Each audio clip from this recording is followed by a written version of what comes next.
Far removed from the formality of Washington, Hollywood Boulevard in Los Angeles is distant geographically and culturally from the nation's capital.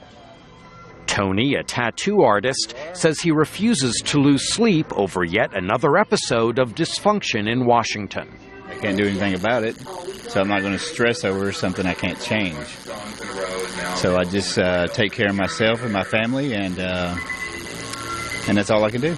Welcome to Hollywood. Where are you from? Others hope for yet another last-minute deal to avert a government shutdown. They're not going to let it go. This is America. They have to do something. I mean, the Republicans are nuts. Some blame Republicans for near-constant fiscal drama. They're wasting their time, and they're threatening to shut down the government. I mean, they don't care about anybody but themselves. Others blame President Barack Obama and his signature health care law. I support defunding Obamacare. I think Obamacare is a disaster. When they say government shutdown, doesn't mean that everything's going to stop. And some prefer not to follow the news in Washington. Not as much as I should, I admit, and I probably represent quite a few people. But about the budget impasse, I kind of think it happened so many times before.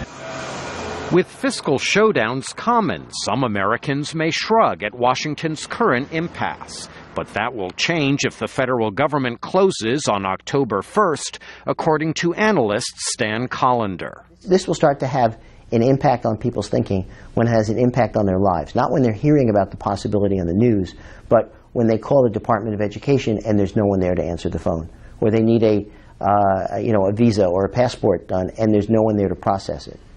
Collender thinks this time a shutdown is more likely than not, and that Americans are suffering from what he calls crisis fatigue.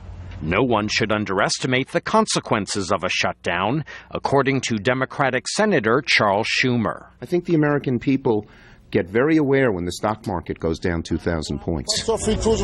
In New York, some urge consequences for members of Congress. I think they should all be fired. From New York to Los Angeles, Americans could do just that in next year's congressional elections. Michael Bowman, VOA News, Washington.